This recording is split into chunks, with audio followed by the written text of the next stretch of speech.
नमस्कार। हिंदी की कक्षा में आप सभी का पुनः स्वागत है। बच्चों, पिछली कई वीडियोस में हम पढ़ रहे हैं कविता 2 राम लक्ष्मण परशुराम संवाद। इस कविता के कवि हैं गोस्वामी तुलसीदास जी। पिछली वीडियो में हमने इसके अभ्यास प्रश्न करने शुरू किए थे और हम प्रश्न 5 तक हल कर चुके थे, उन पर चर्चा कर चुके थे।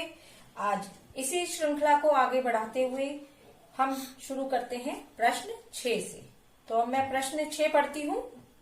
साहस और शक्ति के साथ विनम्रता हो तो बेहतर है। इस कथन पर अपने विचार लिखिए। तो बच्चों देखिए कि जो साहस और वीरता है, यह साहस और जो शक्ति है वे किसी भी व्यक्ति के बहुत ही उत्तम गुण माने जाते हैं। अर्थात जो व्यक्ति साहसी होता है, शक्तिशाली होता है, वह सफलता को प्राप्त करता ही है। लेकिन साथ में विनम्रता का गुण भी आ जाए तो समझो सोने पर सुहागा हो जाता है। कोई व्यक्ति वीर है, कोई योद्धा वीर है, शक्तिशाली है और साथ में ही विनम्र भी है तो सभी उसे पसंद करते हैं। जैसे हम श्री राम का उदाहरण लेते हैं, बहुत साहसी थे, शक्तिशाली भी थे और साथ में उनका जो स्वभाव था उसमें बहुत विनम्रता थी, बहुत विनयी स्वभाव के थे। तभी तो वे क्रोधी परशुराम जी के क्रोध को भी शांत करने में सफल हुए थे।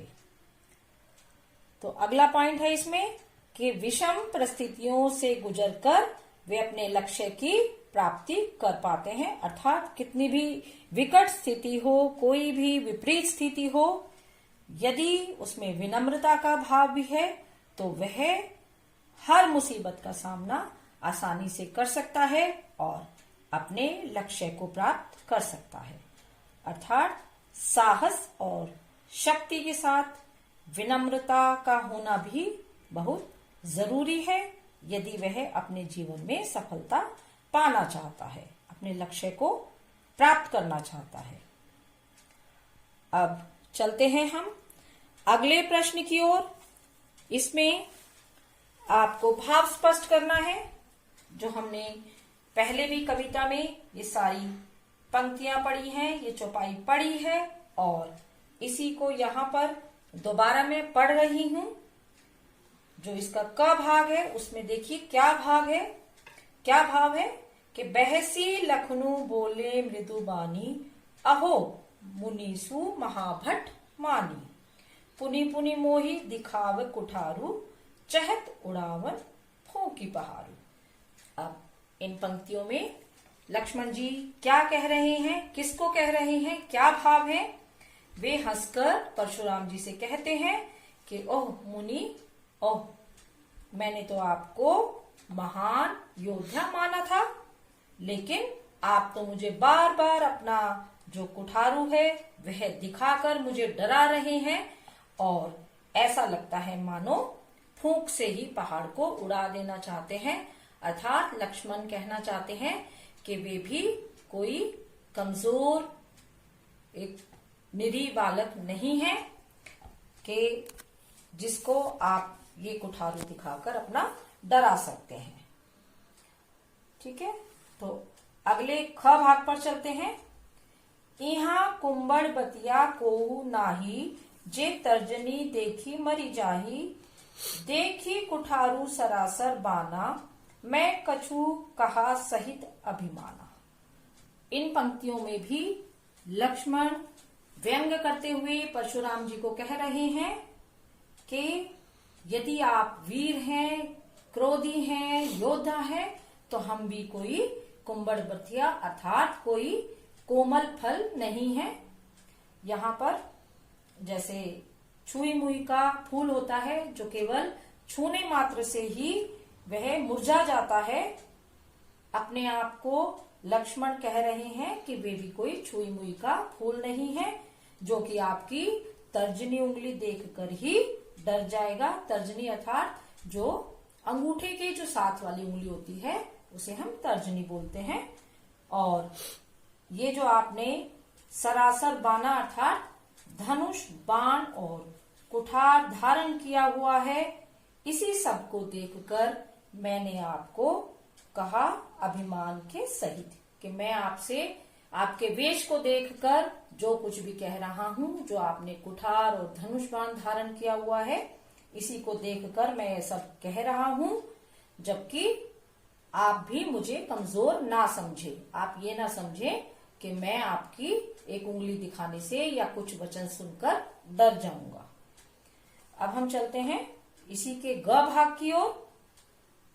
गाधी सुनु कह हृदय हसी, मुनि हरिहर सूझ, अय मैं खांड न ऊख में, अझऊ न बूझ अबूझ।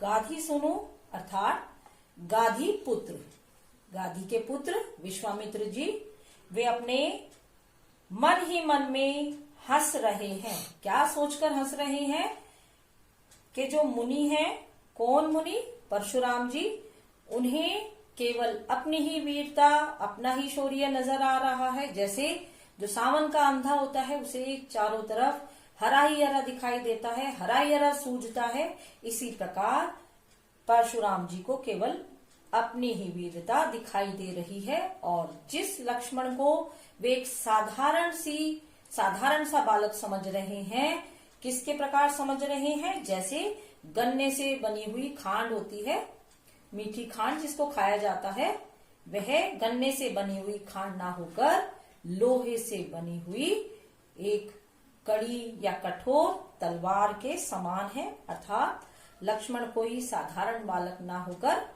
एक महान वीर योद्धा है। तो ये तो हुए इनके भाव। प्रश्न 7 के आपने कविता में भी पढ़े थे और मैंने अब भी आपको समझा दिए हैं। अब चलते हैं अगले प्रश्न की ओर। प्रश्न 8 है कि पाठ के आधार पर तुलसीदास के भाषा सौंदर्य पर 10 पंक्तियां लिखिए। अब जो तुलसीदास जी की भाषा है उसी के बारे में हम बात करेंगे। सबसे पहले जब हमने कविता शुरू की थी तब भी बताया था, यह कविता अवधी भाषा में लिखी गई है। तो यहाँ पर अवधी भाषा का प्रयोग किया गया है, साहित्यिक भाषा अवधी है। और यह कविता है, इसका जो छंद है वह चौपाई और दोहा छंद में का प्रयोग किया गया है। शैली आप सभी जानते हैं, जैसा कि कविता के नाम से भी पता चलता है, संवाद, राम, लक्ष्मण और परशुराम जी के बीच संवाद हुए हैं, अर्थात संवाद शैली का प्रयोग किया गया है। और साथ ही विभिन्न अलंकारों का भी प्रयोग यहाँ पर हुआ है। उपमा अलंकार, उत्प्रेक्षा, अनुप्रास, रूपक आदि अलंकारों का भी इस कविता में उन्होंने प्रयोग किया है।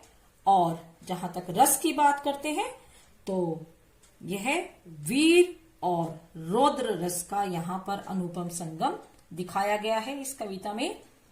कि वीर, जब लक्ष्मण जी बोलते हैं वीर रस की, वहां पर पंक्तियां आती, कहीं वीर रस का भाव है और कहीं रौद्र रस का भाव है। वीर रस का आपको मालूम ही है कि स्थायी भाव उत्साह होता है और रौद्र का क्रोध। साथ ही जो ये पंक्तियां हैं जहां पर चौपाई और दोहा छंद है, वे लय और गेयता का गुण है, अर्थात उनको गाया भी जा सकता है। साथ ही तत्सम शब्दों का प्रयोग किया गया है और उसके साथ साथ विभिन्न मुहावरों का प्रयोग भी तुलसीदास जी ने बड़े सुंदर ढंग से किया है। तो ये तो सभी हो गई उनकी जो भाषा सौंदर्य है, भाषा की विशेषताएं। तो हमने देखा कि तुलसीदास जी की भाषा की क्या क्या विशेषताएं हैं। तो इस वीडियो में हमने प्रश्न 6, 7 और 8 पर चर्चा की।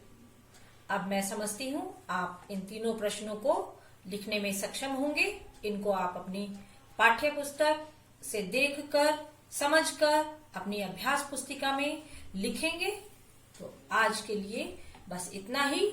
अगली वीडियो में हम चर्चा करेंगे इसी कविता के बचे हुए प्रश्नों पर। तो धन्यवाद, शुभ दिन।